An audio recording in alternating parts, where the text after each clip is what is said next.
It's Passover festival in Jerusalem, my hometown. The city's crowded.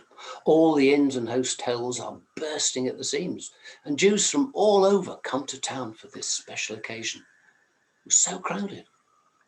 People having to sleep anywhere. Sheds, stables, even some on the streets. But we locals know where you can find a quiet place. Somewhere these tourists don't know about, and obviously we won't tell them. My favourite place is just through the eastern gate near our house. Quick walk, past Zechariah's bakery, through the gate, across the Kidron Valley and into a peaceful grove of olive trees. Only a few locals would be there. No problem parking your donkey. It's called Gethsemane because of the old oil press that's still working there. Well, we've had the Passover meal at home together, as we always did. My mother insisted on that. We checked there was no yeast in the house, matzos and lamb with some bitter herbs. Had that. The whole celebration makes such a big impression on me, even when I was a child and growing up, knowing that somehow our God is someone who rescues us, like he rescued Moses and our ancestors in Egypt. Jesus and his friends had a separate Passover meal, just his special 12. I saw them go into a first-floor ruined house not far from where we lived. That's how I saw that one of them left early. It was Judas, the one who came from Kerioth. He seemed, well, preoccupied, looking over his shoulder back towards the house. He headed towards the posh bit of town up in the old David city, near the temple where the knobs live, you know, priests, civic leaders, the bosses. Seemed in a bit of a hurry. Perhaps he wanted to pray particularly at this time, could be. Or maybe the special friends of Jesus had decided that a gift for the poor should be taken to the temple treasury. It was this Judas who carried the money back, so yeah, probably that was what it was. I should think it was. And it was the really big festival of the Jewish year, so, you know, it's nice to give out a few presents. Oh well, time to sleep. Good night. What was that? What was that clatter in the street? Well, it woke me up with a start. I can hear rough voices. Sounds like the temple police to me. Right lot of ruffians they are. Keep well away from them, I do. But I can't resist looking through the gap round our door. Oh, it's the police, all right. Loads of them. Torches, clubs and swords, shouting to each other. Oh, they don't care who they disturb. But where are they going this time of night? Why so many of them? And armed to the teeth. They're going down past Zechariah's bakery towards the eastern gate. Oh, I've just got to know what they're up to. It's really hot tonight. I was just sleeping under my sheet. Otherwise, as nature intended. So I just grabbed the sheet, wrapped it round me, because if I'm not quick, I'm going to lose them. The Olive Garden. Gethsemane, that's where they're going. I can creep after them if I'm quiet. Some of these old trees are really wide, so it's easy to hide. And I can see just where they are from all their torches. Lots of shouting.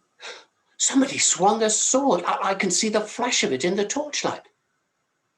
It was Peter, one of Jesus' special friends. They're all here. And there's Judas with the police. And they're dragging Jesus away. How can they do this to him? He never harmed anyone. He healed so many and brought them good news. It's just not right. Why doesn't someone stop them? Oh God, our rescuer, rescue him, please. His friends are running and hiding. They've all left him and someone's grabbed my shoulder.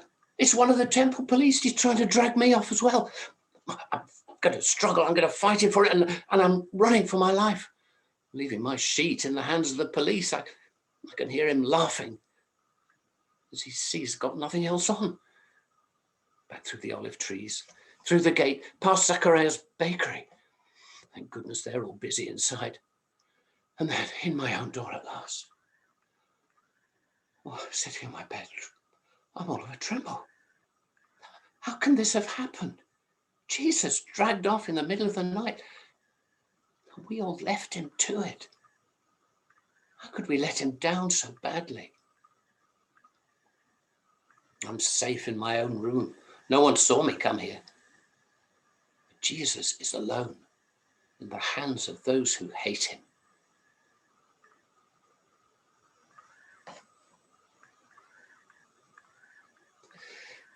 In case you didn't recognize the character I was trying to portray in that story of the Gethsemane arrest of Jesus, I'm going to read you the original text from Mark's Gospel.